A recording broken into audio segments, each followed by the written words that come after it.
Estuvimos revisando un poco pues, los formatos. A veces hay formatos en los que se presentan las conferencias vespertinas que por ser todos los días a veces dejan y perdemos algo de información, ¿no? Porque ya es tan rutinario que de repente puede ser que no demos un seguimiento adecuado, no tanto de la producción, sino desde las personas que lo están viendo. Entonces, decidimos hacer algunos cambios gráficos. Realmente es la misma información, e iré describiendo paso con paso. De todos modos, como saben, toda la información se expone día con día en el informe que se sube en la página correspondiente.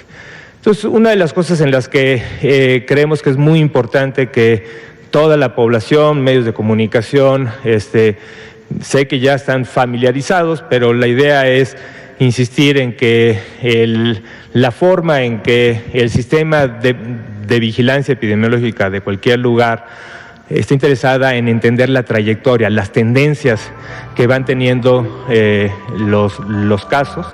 Y una de las principales métricas que hemos tratado de impulsar para ver esta tendencia es precisamente la de los casos estimados.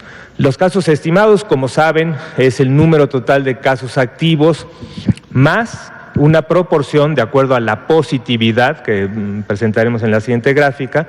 Entonces, más una proporción, esa positividad de la semana, se le agregan de aquellas personas que por diferentes razones todavía no están los resultados del laboratorio, no se les tomó muestra o se les tomó muestra pero ya no tienen posibilidad de resultados. A todo este grupo de población se le aplica un porcentaje de acuerdo a la positividad y eso se le suma a los casos confirmados y es por eso que le llamamos casos estimados. Entonces, esta es la curva que también hemos presentado de forma rutinaria. Siempre presentamos esta curva epidemiológica también en donde tenemos las semanas epidemiológicas desde la 1 ahora sí hasta las 52. Recuerden que ahora estamos en la primera semana epidemiológica y como lo hemos presentado, siempre tenemos estas 2 semanas, como esta curva se presenta por inicio de síntomas, de cuando las personas iniciaron síntomas, estas 2 semanas son los que nos permite asegurar la estabilidad de los datos. Entonces, el domingo se abrió una nueva semana y por eso estamos presentando hasta la semana 52. Recuerden que el año pasado, que recién terminó, tuvo 53 semanas, porque hubo esta semana que compartimos entre el 2020 y 2021, y esa es la semana epidemiológica 53. Desde el domingo pasado, desde ayer, abrimos en la semana 1, la primera semana epidemiológica del 2021. Y esta es la tendencia que hemos mostrado, que llegamos a un pico inicial cerca de la semana 29 del 2020 y después de un descenso más o menos hasta la semana 37, 38, hemos tenido un ascenso. Recuerden que la última vez que lo presentamos habíamos mostrado que de la semana 51 a la 50 teníamos un pequeño decremento que se fue disminuyendo conforme la semana, pero aún así al cerrar esa semana todavía se notó. Y del domingo para acá, cuando se abren los datos de la semana 52, con respecto a la 51, podemos ver que hay un 21% de disminución del número de casos nuevos estimados por semana. Del total de los casos, 63.946 estimados como casos activos, es decir, que iniciaron síntomas en los últimos 14 días. Y la otra gráfica lo que va mostrando es aquellos casos que se definen como recuperados, es decir, que son más de 14 días y que sabemos que se han recuperado. Esto es lo que vamos a estar presentando y estos son los casos estimados. La siguiente, por favor. Por otro lado, antes lo juntábamos en la misma gráfica, pero creemos que este es un dato muy importante porque también los cambios en positividad, o sea, en el número de personas que acudieron con un caso o con un cuadro clínico sospechoso de COVID, se les tomó una muestra y resultó positiva, es uno de los predictores importantes, a veces también conforme va aumentando, conforme va disminuyendo, predice de alguna forma lo que pueda suceder en las siguientes semanas. La positividad, que también llegó a su máximo por arriba casi de 53-54%, más o menos en la semana 28, descendió y más o menos a partir de la semana 37 hemos mantenido una meseta con altos y bajas de esta positividad, y la positividad de la semana 52 está estimada en 42%, que fue precisamente la misma porcentaje de positividad de la semana 51.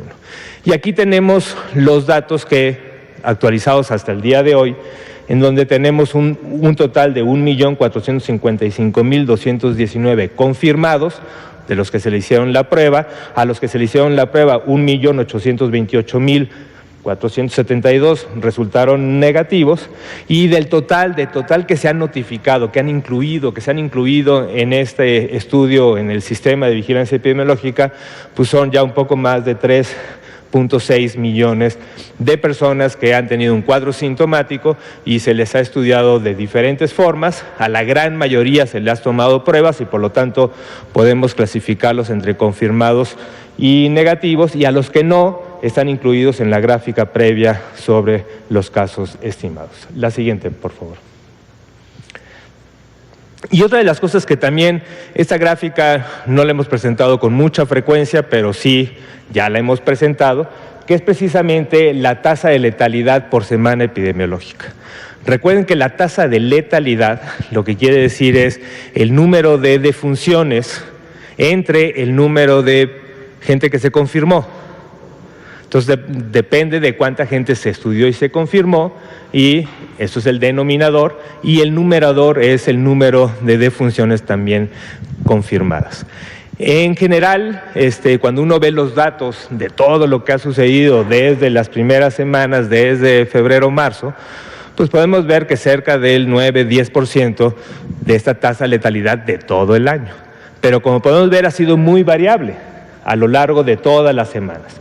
Y eso es lo que nos interesa que se refleje en esta gráfica, que es cómo esta letalidad, los primeros casos, como había muy poca gente o había un número limitado de defunciones, pues se mueve, hay mucha variabilidad. Una vez que ya se van juntando más los casos, tenemos que llegamos al pico de mayor letalidad, casi del 18%, en la semana 17-18, y desde ahí ha disminuido y actualmente tenemos una letalidad en la semana 52 del 6%. Es decir, 6% de los casos confirmados de esa semana son confirmados también como defunciones, 6%. Y esto con respecto al cambio de la última semana, de la 51, representó un pequeño incremento de 0.5 puntos porcentuales. Del total de defunciones que se han confirmado hasta el día de hoy, son 127.757. La siguiente, por favor. Ahora vamos a hablar de la disponibilidad de camas. Esos fueron los datos. Como pueden ver, realmente son los mismos datos que hemos presentado, solamente están graficados de manera distinta, resaltando por un lado los casos estimados, que nos permite ver la tendencia de los casos nuevos de acuerdo al inicio de síntomas, por otro lado la positividad y por otro lado esta tasa de letalidad también a lo largo de las semanas epidemiológicas. Y por otro lado vamos a estar presentando esto como una forma gráfica distinta de lo que veníamos presentando en estas barras de todas las entidades federativas de la ocupación hospitalaria. Y eso es la disponibilidad de camas para hospitalización general. A nivel nacional tenemos un 51% de disponibilidad, de ocupación. Como es cerca del 50%, es prácticamente lo mismo. Pero eso es el 51% de ocupación de las camas generales. ¿De cuántas?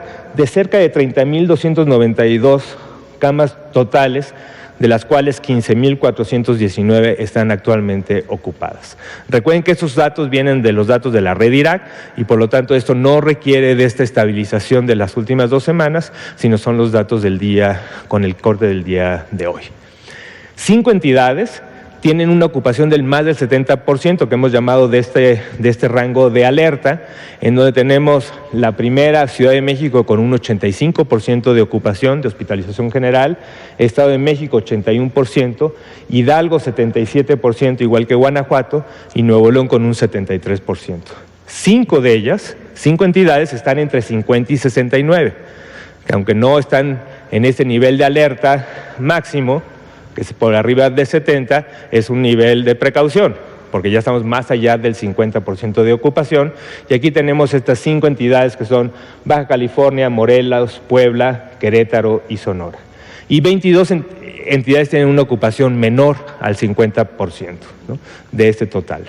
Y la siguiente, por favor, nos muestra las camas, pero que están dispuestas para la atención de pacientes críticos, es decir, que además del espacio físico tienen el equipo de personal de salud y el equipo médico, un ventilador, monitor e insumos para la atención de pacientes críticos. Del total de las camas que se tienen habilitadas para la atención de pacientes críticos, que son 10.185, tenemos un total de 4.583 pacientes en condiciones críticas ocupando estas camas. Esto quiere decir 45% del total a nivel nacional. Pero cuando lo vemos en los estados o en las entidades federativas que mayor ocupación, vemos que hay 2 entidades que tienen un nivel de alerta máximo que están por arriba del 70%, con la Ciudad de México del 85% del total de sus camas que tiene disponibles, habilitadas y listas para atender pacientes críticos, 85% de ellas están ocupadas y queda 15% de disponibilidad. Y en el Estado de México 79%. Como también lo hemos repetido, y esto ha sido, pues así cerramos el año y así empezamos este año con reuniones diarias en todo el sector, en Ciudad de México, en el Valle de la Ciudad de México también, junto con sus contrapartes o las contrapartes del Estado de México, para ver la organización de cómo ir expandiendo las capacidades conforme tenemos también una tendencia creciente de hospitalizaciones que hemos ido reportando y que también en las conferencias de la Ciudad de México se ha dado con más detalle. Tenemos 2 entidades, Nuevo León y Baja California, que están entre 50 y 70% de ocupación, y 28 de ellas en donde la ocupación es menos del 50%. La siguiente, por favor. El evento, vamos a... si me pasa la siguiente, vamos a dar el reporte de vacunación y después ya para darle pie al doctor Borja, regresamos con esa diapositiva. Entonces vamos a ver, como les comenté al inicio, vamos a estar de esto todos los días, tanto por un lado el informe técnico como por otro lado el informe en los avances de vacunación. Y como también se comentó, vamos a ir presentando esta gráfica, posiblemente ya después de varios días, igual la presentaremos por semana, pero ahorita el primer día que hubo aplicación, recuerden que en esta primera fase, que es la vacuna de Pfizer, que es la única vacuna que está aprobada, es la única vacuna que existe, en la que nos ha llegado ya en varias distribuciones o en varios embarques, y se inició el primer día de aplicación el 24 de diciembre con 2.924 aplicaciones, dosis aplicadas. Hubo 2 días en donde no se aplicó, se reinició el 27 de diciembre y el 27, 28, 29, 30 y 31 se cerró el año vacunando todos los días. El 1 de enero no se vacunó y se reinició el 2 de enero y tenemos el último corte al día de hoy. Acuérdense que en estas conferencias estaremos presentando el corte a las 4 de la tarde, por lo que es posible que mañana que se presente una nueva actualización tengamos un número ligeramente mayor a lo que porque todavía después de las 4 de la tarde se sigue vacunando en los diferentes puestos de vacunación de la Ciudad de México. Entonces, el día de hoy se han vacunado hasta las 4 de la tarde 4,002 personas, acuérdense, todos ellos personal de salud de todas las instituciones. El día que más se vacunó fue el 29 de diciembre y esperemos ir tomando ya un ritmo más estable. Calculamos que en la Ciudad de México estaremos vacunando entre 6,000 y 7,000 personas diarias, de acuerdo a la disponibilidad. La siguiente. Este es el total de personas que se han vacunado. Una vez sumando todos estos días, el total, llevamos 43,960 personas que ya recibieron su primera dosis, y esta es la forma creciente que muestra la parte de dosis acumuladas que se han aplicado. La siguiente, por favor. El avance porcentual de lo que hemos recibido, cuántas vacunas hemos recibido. Hemos recibido hasta el día de hoy 53,625 y se han aplicado 82% de lo que hemos recibido. Mañana, tengo entendido, se recibe una nueva proveeduría, cerca de 53,000 dosis, para seguir con el ritmo de vacunación con el que tenemos hasta el momento. La siguiente. Esto es lo que llevamos. Recuerden también que todo el operativo de vacunación se inició en 2 sitios, ¿no? Ciudad de México y Coahuila. Son las llegadas de vacunas, cómo llegaron, porque llegó el gran lote o el lote principal en varias arribos. Fueron 44,850 y 8,755 se recibieron en Coahuila. La siguiente, por favor.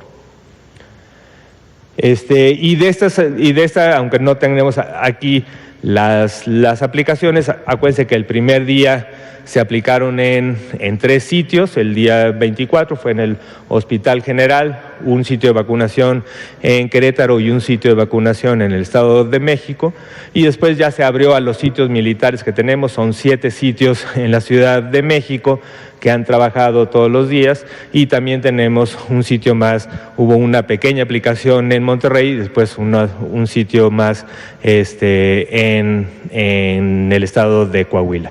Y así es como ha ido avanzando, y así avanzará. La idea general es que podamos terminar la zona de la Ciudad de México, después la zona de la megalópolis, todos los estados circundantes, para ir extendiendo en esta primera fase con las personal de salud hacia toda la República rápidamente, de acuerdo a los arribos. Entonces, ahora sí, si me pasan la primera, y antes de darle la palabra al doctor Víctor Hugo Borja, si me pasas la que me habías saltado, y perdón por la secuencia.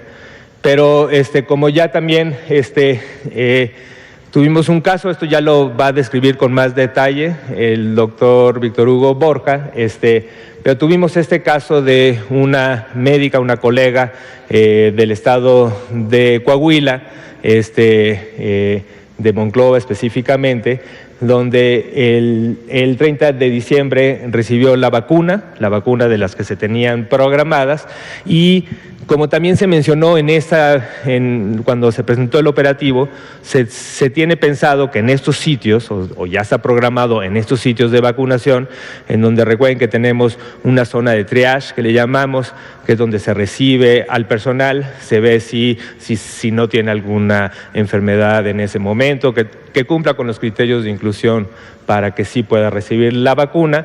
Después hay una parte de registro, recibe la vacuna, pero lo importante es que tenemos un periodo de observación de entre 15 y 30 minutos que se observa a las personas posterior a la vacuna. Y en este momento se detectan los primeros signos y síntomas, principalmente caracterizados por este tipo de reacciones alérgicas con edema, hinchazón de los labios, hormigueo y sensación de debilidad, y fue por eso que se envía al Hospital General de Zona del IMSS, y ahí se empieza el tratamiento, que es un poco lo que ya va a comentar el doctor Víctor Hugo Borja.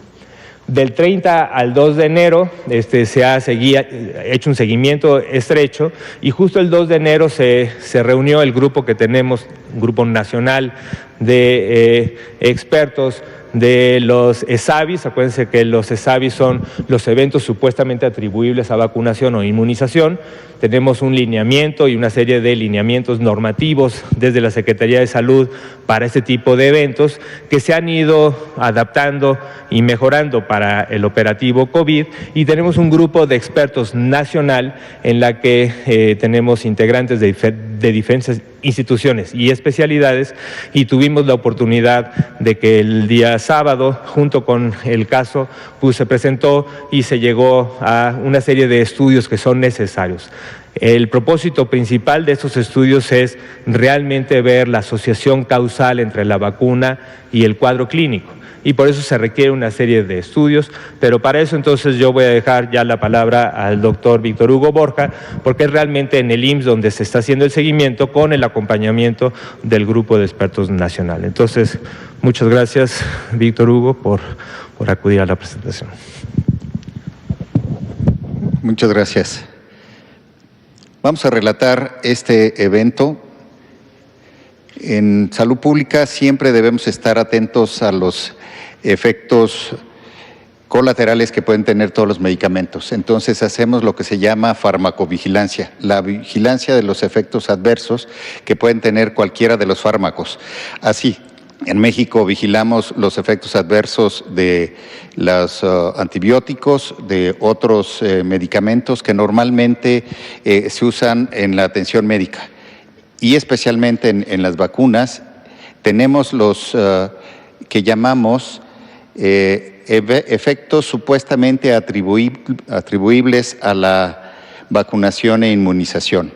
Estos eventos, que así le llamamos, nos obligan a estudiar cualquier evento que pudiera estar relacionado con la vacunación.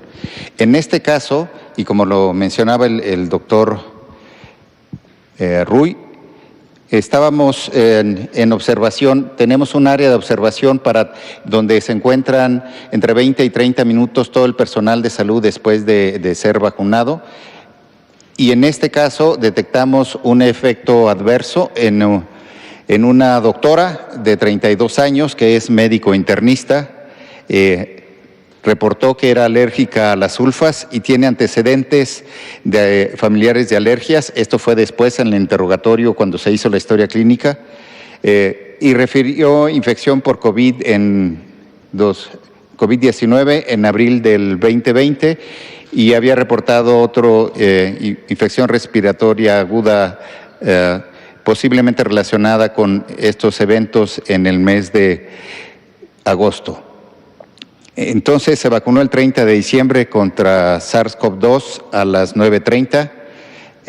Presentó 20 minutos después de la vacunación una reacción alérgica caracterizada por hinchazón de la lengua, labios, rash en cuello y pecho. Se llenó de ronchitas.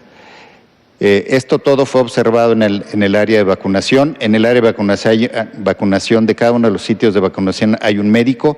Este médico le aplicó el medicamento para que inmediatamente permitió la recuperación de estos sintomatología. A las 11 volvió a su lugar de trabajo.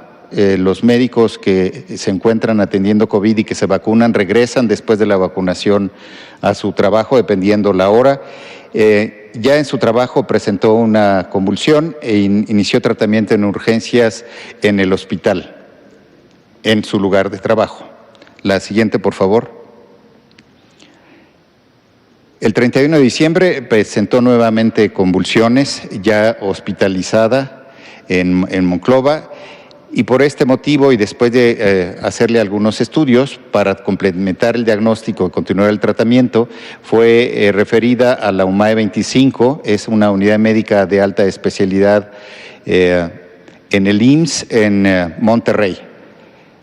En este se hizo una segunda resonancia magnética de cráneo y cuello, y las imágenes hicieron sospechar de mielitis transversa, sin que se confirmara este diagnóstico. El 1 de enero presentó nuevamente convulsiones, se instauró un tratamiento intensivo y se hizo algo que en medicina le llamamos plasmaféresis, que es el intercambio de plasma. Los anticuerpos, en una reacción alérgica o de este tipo que se pueda sospechar una reacción mediada por anticuerpos, se encuentran en el plasma. Lo que se hace es se extrae la parte líquida de la sangre de 2.000 mililitros, se extraen y se retiran los anticuerpos, y esto disminuye la respuesta que posiblemente estuviera mediada por los anticuerpos. Con este intercambio de plasma, la paciente mejoró y disminuyeron un problema que tenía de debilidad de la fuerza muscular, sobre todo de los miembros inferiores.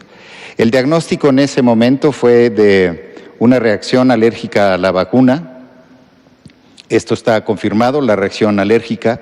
Lo que no está confirmado es esa otra reacción que llevó a las convulsiones y a la disminución de la fuerza muscular, si esto se relaciona con la vacuna o no. Y esto es lo que se sigue estudiando.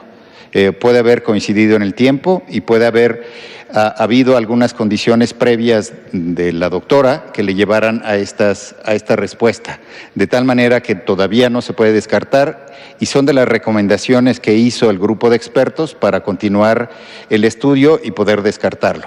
Hasta el momento no hay una respuesta conocida a la vacuna mediada como una reacción alérgica que lleve a estos eventos de convulsión o de encefalitis.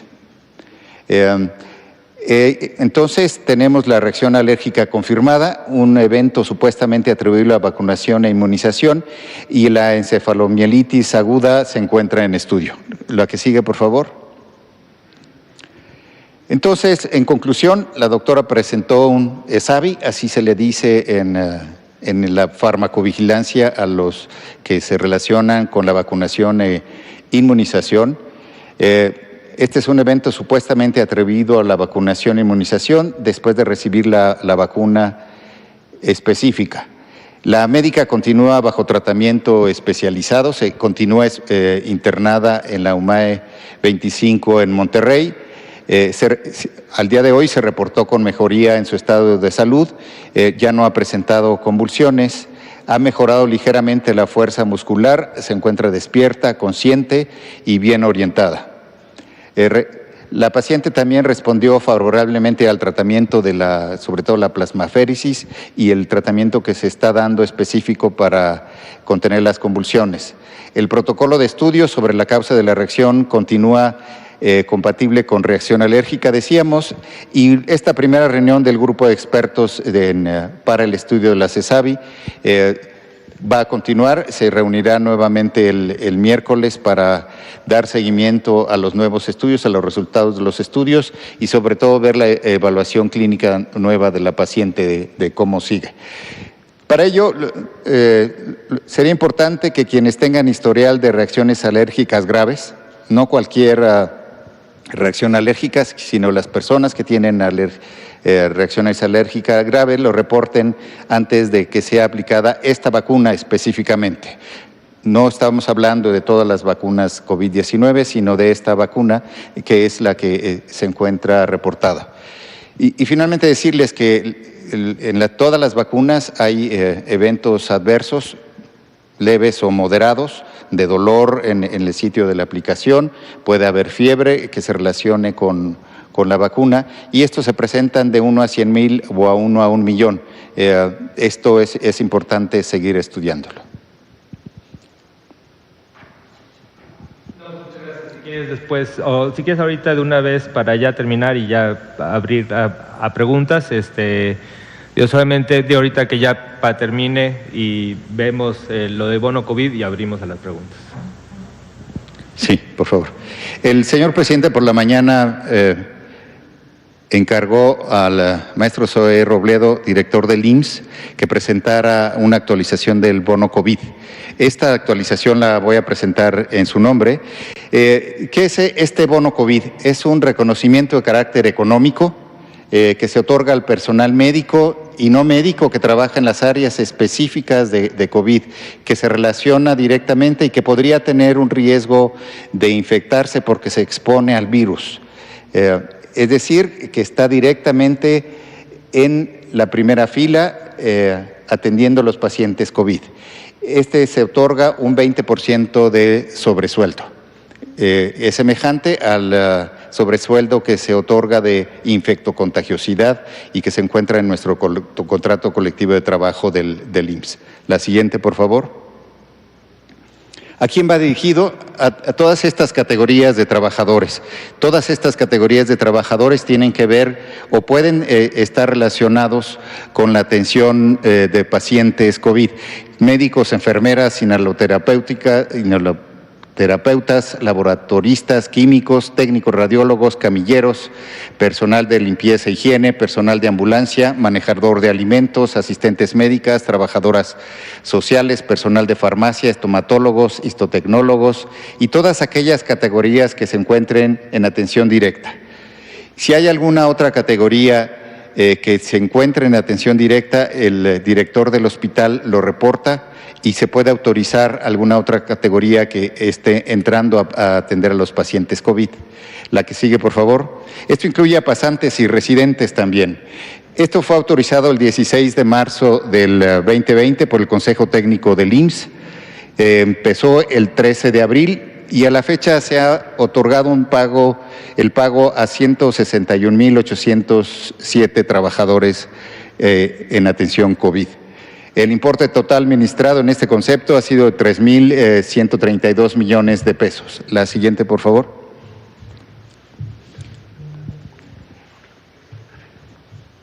Para la atención de las quejas o de las solicitudes del personal para la atención del bono COVID, se tiene este correo electrónico. A la fecha se han recibido 6,156 correos electrónicos y se han atendido 5,769 solicitudes y están en proceso 387 de estas.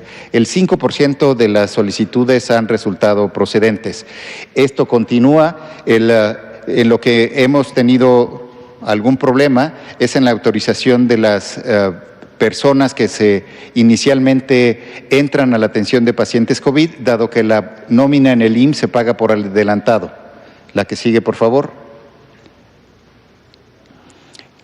Las inconformidades se pueden clasificar en otros planteamientos no relacionados con el bono COVID. Los trabajadores que solicitan retroactividad porque les llegó su bono y desean que se amplíe el plazo, ellos deben de explicar a partir de qué momento y el director de la unidad puede justificar que se pague retroactivamente y por considerar que tienen derecho al pago. Este derecho al pago se hace la investigación y tienen que ser personal que esté directamente atendiendo a pacientes COVID. La que sigue, por favor. Es todo. Muchas gracias. Muchas gracias, doctor Víctor Hugo Borja Aburto, director de prestaciones médicas del Instituto Mexicano del Seguro Social. Son las 19:37 horas, continuamos con la conferencia de prensa diaria de COVID-19 y vamos a abrir a preguntas y comentarios. Empezamos con Juan Hernández de Grupo Basta y seguimos con Demián Duarte y también con Hans Salazar. Y nos vamos aquí también. Por favor, adelante. Buenas tardes, Juan Hernández del Grupo Basta y del Grupo Cantón. Bueno, serían dos preguntas. La primera, ahorita están hablando ustedes precisamente de este índice de letalidad, de este número de muertes, pero quisiera saber, o si no lo han informado, de estas muertes, ¿cuántas ya han sido contempladas dentro del rubro de recontagios? Estamos hablando de, estamos aquí, el caso más cercano del gobernador de Baja California, que tuvo un recontagio por el COVID y ahorita pues incluso está en peligro de perder un pulmón, ¿no? Entonces, el resultado es complicado. Entonces, quisiera saber de estos fallecimientos, ¿cuántos han sido por recontagio? Si tienen este dato. Y el segundo, es un tema de nivel nacional, de interés nacional. Ha sido, ahorita usted, doctor, ha sido usted muy atacado en redes sociales precisamente por este viaje pues se va así de vacaciones. Quisiera saber más o menos es que estoy buscando la palabra correcta. Es una cuestión de su vida personal, eso yo lo entiendo muy bien. Usted tiene el derecho de descansar, de tomar pues vaya, su tiempo, ¿no? Tanto a nivel familiar como a nivel personal. Sin embargo, esta situación ha sido aprovechada precisamente por los críticos del sistema, de la 4T, pues precisamente para demeritar todo el trabajo que se ha venido haciendo. Entonces, voy a dejarle la pregunta abierta, no soy yo quien para cuestionar, pero sí de alguna manera. Es un tema que hoy tocaron en la mañana el presidente Andrés Manuel López Obrador, le dio su respaldo, respondió, le dio el espaldarazo, digamos así, pero lo más importante, bueno, nos dice que le preguntáramos sobre este tema, pues yo lo voy a dejar abierto. Gracias. Con mucho gusto, no hay ningún tema que sea prohibido o que haya que ocultar. Déjame abordar primero la primera pregunta, que es de mayor interés colectivo, público, nacional y también internacional, que es el tema de los recontagios. Los recontagios son esta experiencia en donde una persona que ya ha padecido COVID-19, posteriormente, en distintos intervalos de tiempo, pudiera volverse a presentar con infección por el virus SARS-CoV-2 o bien con la enfermedad COVID-19. A lo largo de la epidemia se ha comentado mucho sobre este tema, aquí mismo hemos tratado este tema, ha sido una inquietud recurrente, cuando aparecen noticias en otras partes del mundo y en algunas ocasiones también de nosotros en México sobre experiencias como esta. Hay una diversidad de casos, en general son muy pocos, eso es lo primero que hay que tener claro. Poquísimos, son prácticamente anecdóticos. No perder de vista que esta es una enfermedad que ya ha afectado por millones a personas de todo el mundo y que los casos registrados o documentados de una potencial reinfección se cuentan por unas pocas decenas, contando los casos reportados en todo el mundo. Aquí en México se han podido documentar concretamente uno o dos, uno bien documentado que en su momento anunciamos en el estado de Guerrero y otro difícilmente documentado, es decir, no era muy clara la noción de que había reinfección. ¿Por qué razón? Porque en la mayoría de los casos relatados no es enfermedad COVID y después enfermedad COVID, sino es detección del virus SARS-CoV-2 y después enfermedad COVID, o primero enfermedad COVID, después detección, o en ambos casos detección del virus. Es muy distinto el tener el virus detectable en las vías respiratorias a tener enfermedad. Las personas que portan el virus se clasifican como portadores asintomáticos y mucho hemos conversado también en México y en el mundo sobre la posible importancia de las personas asintomáticas en el proceso de transmisión.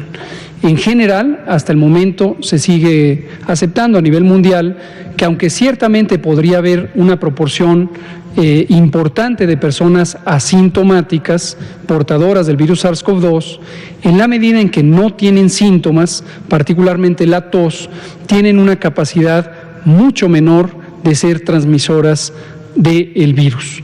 No que sean completamente sin importancia, pero son comparativamente con personas que padecen la enfermedad COVID-19 de menor importancia epidemiológica. Entonces, insisto, son muy poquitos casos.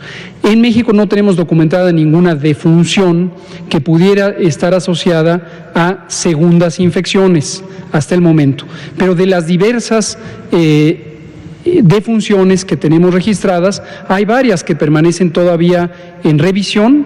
A propósito de la pregunta, que me parece muy legítima, vamos a pedirle al grupo técnico de dictaminación que se dé a la tarea de reanalizar cuál es el estado actual y lo comentamos en los próximos días.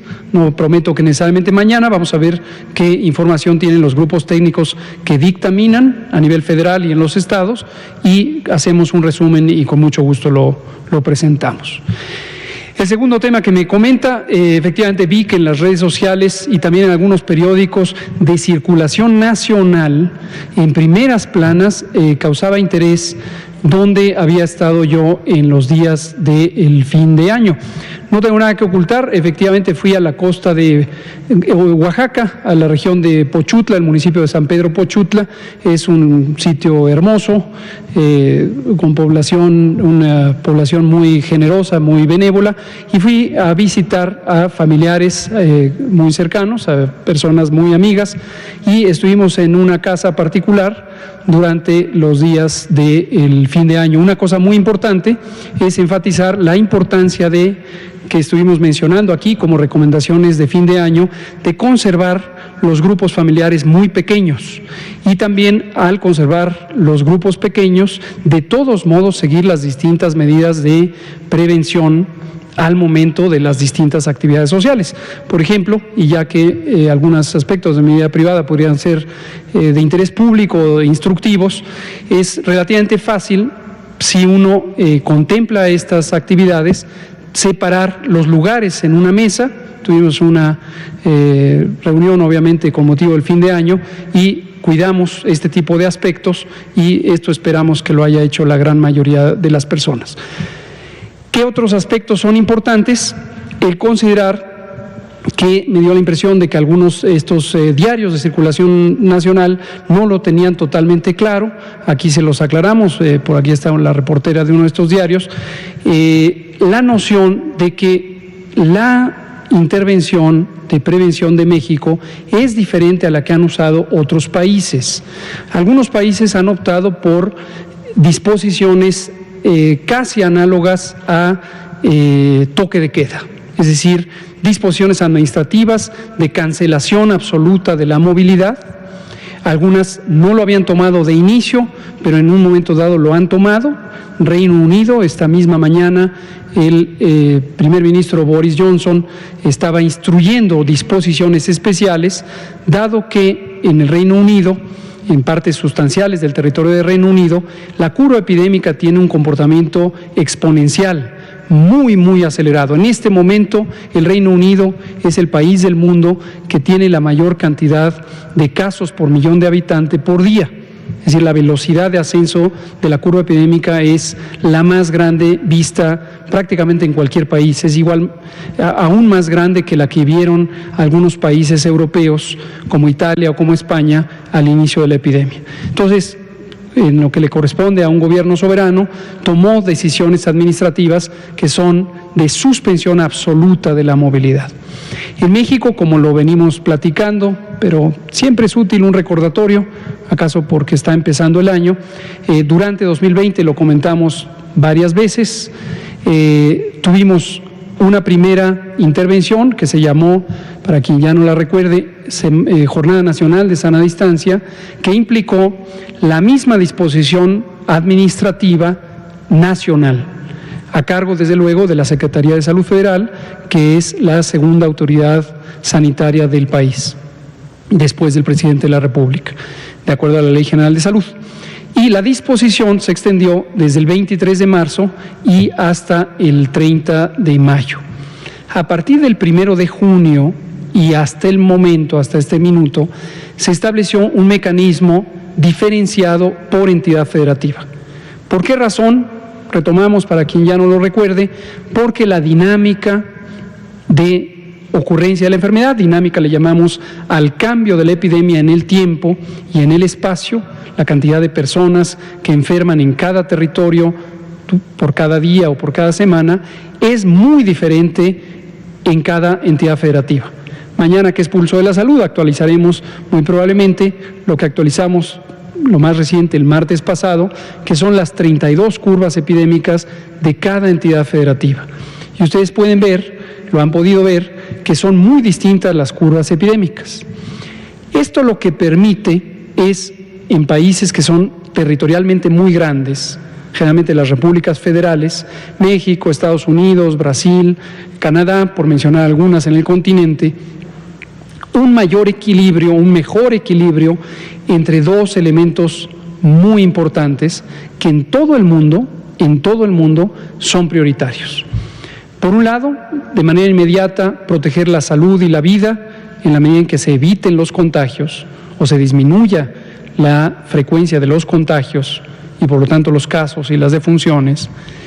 Y del otro lado, el bienestar social, no perder de vista. Empezando el año, lo vuelvo a recordar por si alguien lo olvidó, lo dijimos muchas veces el año pasado, tristemente la realidad no ha cambiado en este aspecto.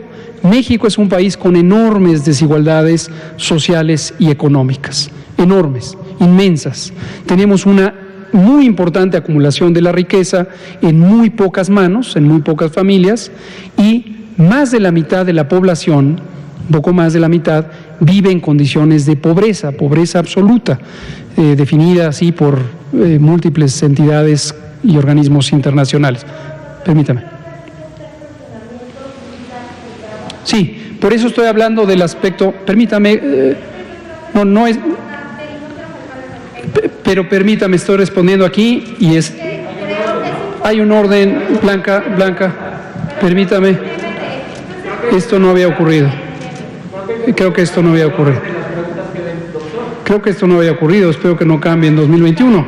La regla básica de una conferencia de prensa es, se escucha lo que se pregunta, ¿no es cierto? Bueno, tenemos mañana tenemos muchas conferencias de prensa. Continuarán, por cierto, les aviso, continuarán a lo largo de 2021 tantas conferencias de prensa como sea necesario. Pero retomo el aspecto crucial de interés público que deriva o se motiva por la pregunta que me hace Juan Hernández sobre el manejo de la epidemia. Entonces, aquí tenemos en esta realidad socioeconómica, si tuviéramos al país al mismo tiempo en el mismo estado de confinamiento, o el mismo grado de confinamiento, tendríamos regiones del país que tienen la oportunidad de empezar a liberar actividades que permitan la reactivación económica y social al ritmo de control o de confinamiento que requieren otras entidades que en su momento necesitan una mayor reducción de la movilidad. Entonces, relativo a la pregunta, pongo precisamente el ejemplo vigente. En el Valle de México, la Ciudad de México y el Estado de México, desde hace un par de semanas se declaró el semáforo rojo. Habida cuenta que los diversos indicadores de actividad epidémica son muy intensos, están en grados intensos. Entonces, en la Ciudad de México como parte del semáforo rojo, se decretó suspensión de ciertas actividades. Vamos a poner un ejemplo, los restaurantes. Los restaurantes no están abiertos en la Ciudad de México, excepto para ¿cómo se llama esto? Transporte a casa, el llevar a casa. Ya sea que uno recoge en el lugar y se lo lleva o lo pide con un transporte a casa. En el estado de Oaxaca, donde está Pochutla, el sitio donde estuve estos algunos días, desde el 31, me fui el 31 por la mañana, los restaurantes están abiertos. Es precisamente por eso que la foto a la que han aludido me retrata en un restaurante. Efectivamente estaba en un restaurante en la playa de Zipolite tomando los alimentos junto con la familia con los que viajamos a esto. Entonces ahí se ve precisamente cómo las realidades no son sincrónicas para el país. En algunas de estas notas parecieran este detalle, que no es un detalle, es sumamente importante, no tenerlo claro. Entonces, de interés público lo que preocupa, o por lo menos a mí me preocupa, es que a lo largo de un año que hemos estado hablando de los mensajes sobre el control epidémico, pareciera esto ya no ser lo que está en el interés de los medios de comunicación y pues el servicio que pueden hacer a la población a lo mejor es de menor profundidad o calidad o extensión, ¿no? Muchas gracias, Juan. Vamos a pasar con Demián Duarte, Hans Salazar y nos pasamos de este lado. Sí, gracias, doctor López-Gatell. Buenas noches, Demián Duarte, del canal de YouTube Sonora Power, de Política y Rock and Roll Radio, de Lobos FM. Lejos del amarillismo o del tremendismo, noté que anunció usted que la COFEPRIS aprobó un par de vacunas, la de AstraZeneca y la de CanSino Biologics. Obviamente son dos asuntos muy importantes. Estamos hablando de más de 100 millones de vacunas que se aprueban para llegar al país. que nos comente, por favor, las dimensiones de esta aprobación. Y una pregunta en particular de mi público del canal de YouTube. Lanzan la pregunta en términos de mucha preocupación por un tipo de población sumamente vulnerable y preguntan si va a haber alguna consideración especial en el plan de vacunación a quienes padecen de lo que es esta enfermedad que afecta sus facultades mentales, ¿no? Es la enfermedad que tienen los niños de nacimiento, ¿no? Ya. El síndrome de Down, exactamente. Síndrome de Down, ¿cómo no? Muchas gracias. Porque se le considera población sumamente vulnerable al contagio, ¿no? Gracias por la consideración. Abordemos esta primera, que es definitivamente de gran importancia.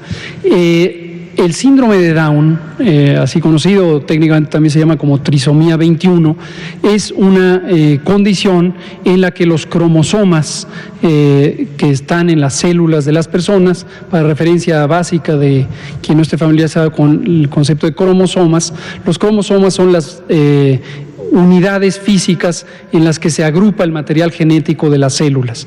Cada especie o algunas especies tienen cantidades diferentes de cromosomas y la especie humana tiene 46 cromosomas. Y hay uno de los cromosomas que característicamente tiene una forma visual de una X, todas son como X, pero hay una que es más claramente X, en donde están las características que definen los caracteres sexuales de las personas.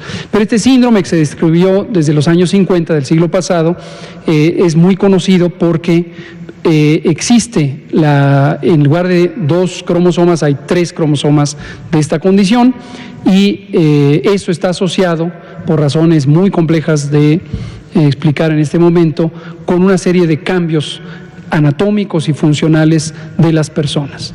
Esto fue motivo de enormes acciones de discriminación, por cierto, y estigma durante el siglo XX. Afortunadamente hemos evolucionado socialmente y hoy hay un mayor espacio de inclusión de las personas con esta condición. Sin embargo, es muy importante lo que señala Demián Duarte, porque una de las condiciones que también afecta a las personas con el síndrome de Down es inmunosupresión. Entonces, efectivamente, son más propensas a padecer infecciones y cuando padecen infecciones son más propensas a complicarse. Tienen mayor riesgo de hospitalización y de defunción, desafortunadamente. Por ahí en 2010 publicamos un trabajo precisamente con el doctor Pérez Padilla sobre influenza y síndrome de Down y documentamos también que en el contexto de la pandemia de influenza hay un mayor riesgo de muerte. Entonces, la respuesta es sí. También deberemos incluirle a las personas con síndrome de Down como parte de los grupos prioritarios por padecer inmunosupresión, independientemente de la edad a la que se presenten. Pero para aquellas personas con síndrome de Down que aún tengan menos de 16 años, no se podrá usar la vacuna hasta que, igual que en el resto de personas menores de 16 años, existe evidencia sobre su seguridad y su eficacia. Entonces ya habíamos comentado en el año pasado que aún no hay evidencia científica en ninguna parte del mundo sobre la seguridad y eficacia de las vacunas hasta ahora existentes contra el SARS-CoV-2 en personas menores de 16 años. Pero ya sabemos que las compañías farmacéuticas han diseñado y están preparando ensayos clínicos en personas menores de 16 años. Entonces, en concreto, si una persona hoy tiene síndrome de Down y tiene más de 16 años, será elegible para vacunación por su condición de inmunosupresión ligada a la trisomía 21. Si hoy tiene menos de 16 años, tendrá que esperar por esta razón fundamental, importante para la seguridad de las propias personas, que todavía no se documenta la seguridad y eficacia de las vacunas en personas menores de 16 años. Sobre la otra noticia, aprovecho para aclarar de manera formal y explícita, cuando yo puse en el Twitter CanSino fue un error de tipografía, quede constancia, quede registrado hoy, lunes 4 de enero, que hasta el momento la vacuna de CanSino no se le ha concedido autorización de uso en México. CanSino todavía no. Faltan algunos elementos, principalmente CanSino no ha presentado todavía el expediente completo para solicitar esta condición. Entonces, descarten, por favor, CanSino, hasta hoy, 4 de enero, no. Ahora, AstraZeneca, sí, efectivamente, hoy por la mañana, muy temprano, se reunió el Comité de Moléculas Nuevas de COFEPRIS, que es la entidad científica asesora de la Comisión de Operación Sanitaria. Revisaron el expediente desde el pasado 30 de diciembre, lo estuvieron revisando durante el fin de semana y hoy sesionaron para discutir, deliberar y por unanimidad lograron proponer a la Comisión de Autorización Sanitaria la autorización de uso de emergencia. El resto es simplemente un trámite de papel.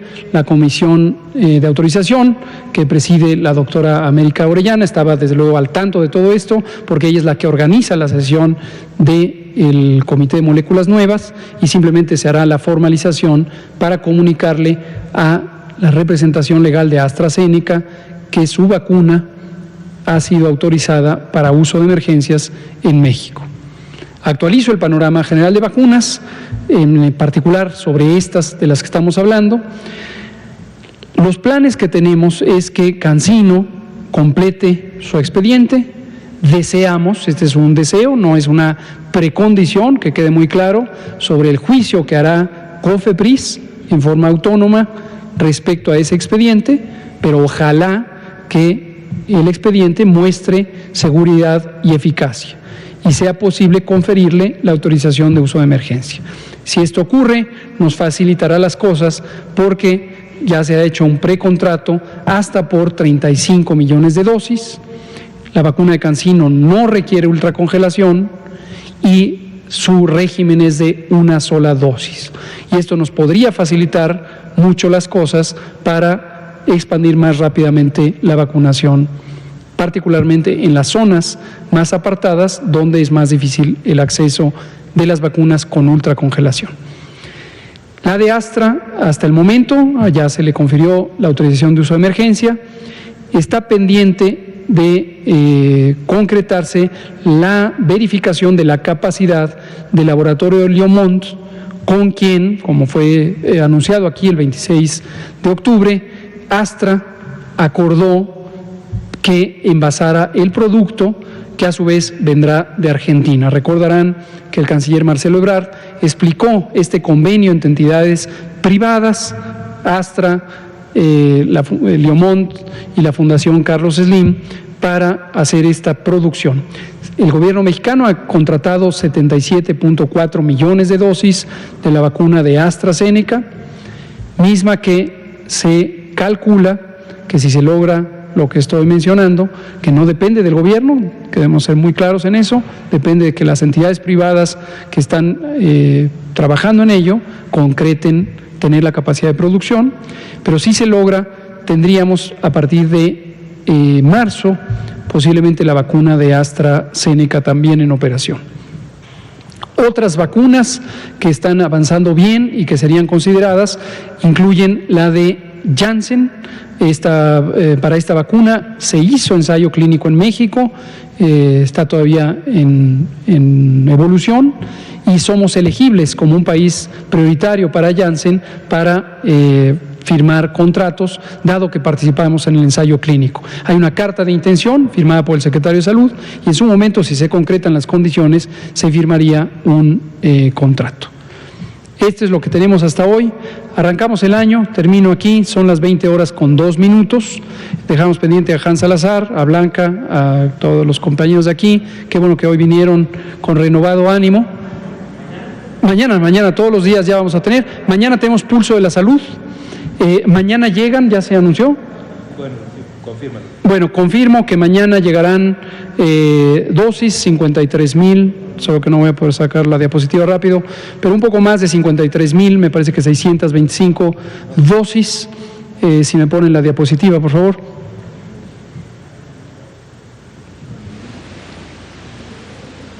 Ahí está. Subamos tantito y vemos rápidamente esto. Esto sí lo presentó. Entonces, la siguiente, por favor. Esto es el avance de lo que llevamos con las 53,625 que llegaron. Mañana llega esta cantidad, 8,755 a al aeropuerto de Monterrey y serán igualmente trasladadas a Coahuila. Allá en el aeropuerto de Monterrey estará el general secretario Luis Crescencio Sandoval representando al Gobierno de México en la recepción de este paquete. Todo ese paquete se va a Saltillo y será administrado, igual que el paquete previo, en unidades militares. El segundo paquete es Ciudad de México, 44,850. Digo segundo porque el primero llega un poco después de las 8 de la mañana, el segundo un poco después de las 9 de la mañana, y 44,850 dosis que serán utilizadas en la Ciudad de México. En la recepción de estas vacunas estará el secretario Jorge Alcocer, el secretario de Hacienda Arturo Herrera, Zoe Robledo y también el maestro Juan Ferrer del INSABI. Y aquí yo acompañaré al presidente en el pulso de la salud y vamos a ver si logramos hacer el enlace para que en el momento que lleguen las vacunas, si no se retrasan, ojalá sea el caso, podamos ver desde aquí y escuchar las palabras de los colegas. Entonces aquí nos vemos, seguimos viéndonos. Feliz año nuevo. Ojalá que a pesar de la adversidad que nos ha traído esta epidemia, el año 2021, y en mucho gracias a las vacunas, logremos tener una nueva perspectiva de lo que será esta epidemia para México y ojalá que para la mayoría, si no es que todos los países del mundo. Muchas gracias.